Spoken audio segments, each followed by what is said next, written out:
Shalom, saudara-saudari yang terkasih dalam kita Tuhan Yesus Kristus. Puji dan syukur pada pagi hari ini kita telah diberikan kesempatan untuk mendengar dan merenungkan firman Tuhan. Tapi sebelum itu marilah kita berdoa. Allah Bapa bertata dalam kerajaan sorga, terima kasih pada pagi hari ini kami telah diberikan berkat untuk membaca dan merenungkan firman-Mu. Semoga apa yang kami dengar, apa yang kami baca, apa yang kami renungkan bisa berguna di masa depan kami nanti dan hidup sesuai dengan firman-Mu. Terima kasih Tuhan Yesus, kami berdoa dan mengucap syukur. Amin. Pada pagi hari ini pembacaan Alkitab kita diambil dari Yohanes pasal yang ke-13 ayat yang ke-31 sampai yang ke-35 dengan perikop atau judul Perintah Baru. Saya baca dalam nama Tuhan Yesus Kristus, ayat 31. Sesudah Yudas pergi, berkatalah Yesus, seorang anak manusia dipermuliakan dan anak Allah dipermuliakan di dalam dia. Jikalah Allah dipermuliakan di dalam dia, Allah akan mempermuliakan dia juga di dalam dirinya, dan akan mempermuliakan dia dengan segera. Hai anak-anakku, hanya seketika saja lagi aku ada bersama kamu. Kamu akan mencari aku, dan seperti yang telah kukatakan kepada orang-orang Yahudi ke tempat aku pergi, tidak mungkin kamu datang. Demikian pula aku mengatakannya sekarang kepada kamu. Aku memberikan perintah baru kepada kamu, yaitu supaya kamu saling mengasihi. Sama seperti aku telah mengasihi kamu, demikian pula kamu harus saling mengasihi.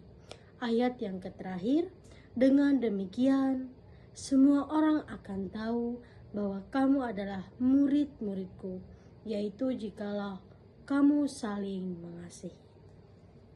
Berbahagialah orang yang mendengarkan firman Tuhan dan yang memeliharanya hari lepas hari.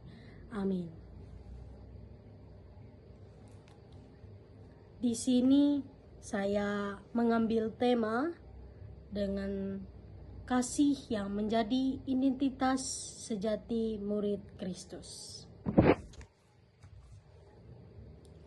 Setiap kelompok, komunitas memiliki ciri yang khas, misalnya dari seragamnya, logonya, atau dari slogannya. Tapi Yesus memberikan identitas yang unik bagi murid-muridnya dalam saat-saat terakhir sebelum Yesus disalibkan.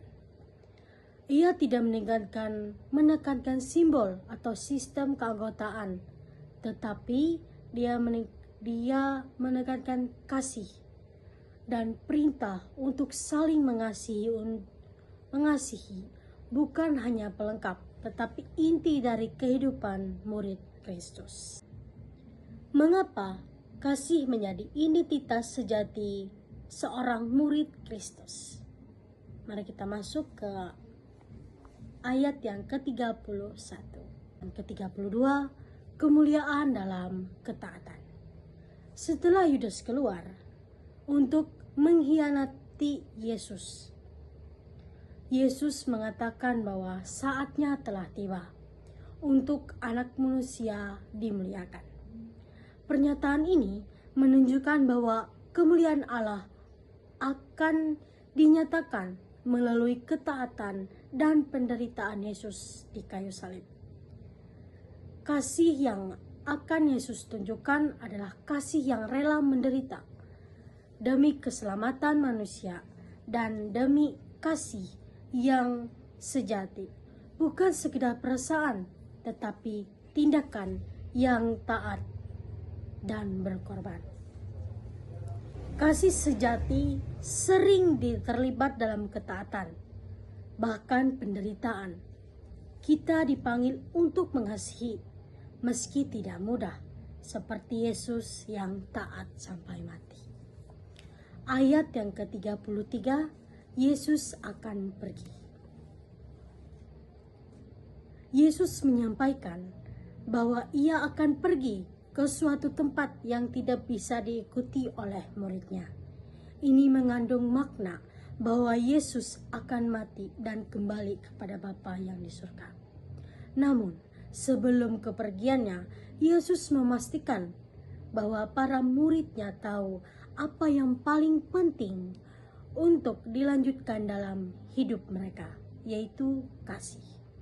Dalam ketidakadaannya, secara fisik, kasih menjadi jembatan penghubung antara Kristus dan umatnya.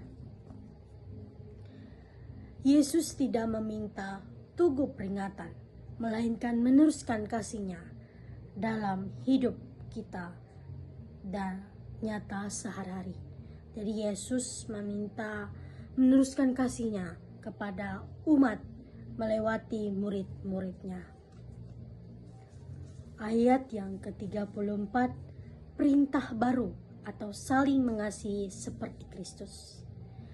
Yesus menyebut perintah itu sebagai baru, bukan karena sebelum tidak ada perintah untuk mengasihi, tetapi karena standar kasih kini dinaikkan.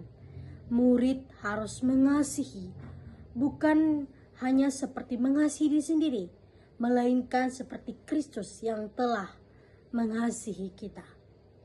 Ini adalah kasih yang aktif, rela berkorban, dan tidak bersyarat. Dalam konteks ini, Yesus sedang menyiapkan murid-muridnya untuk hidup dalam kasih yang praktis dan nyata. Yesus tidak memberi standar biasa.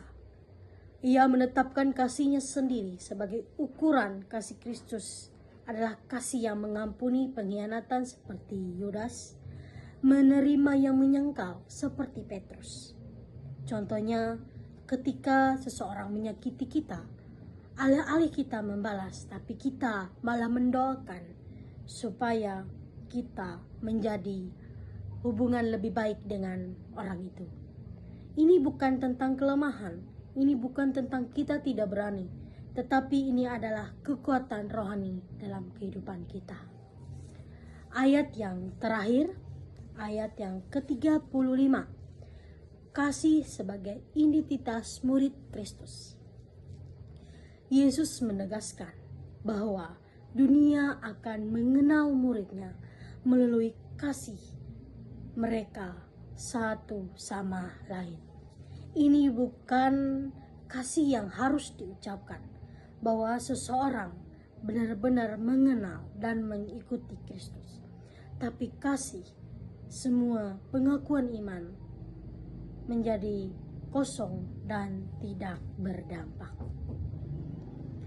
Tanda kita mengenal murid Yesus itu bukan dengan kalung salib, bukan dengan status kita di medsos, bukan dengan kita, tapi dengan tindakan yang nyata. Misalnya kita sebagai mahasiswa teologi, di saat ada salah satu teman kita dijauhin, dimusuhin, di situ kita harus mempunyai kasih yang besar untuk saling mengasihi, saling memahami, saling menerima siapa dia, dari mana dia, apapun yang dia lakukan. Karena itulah kasih yang diajarkan oleh Tuhan untuk mengasihi siapapun kita.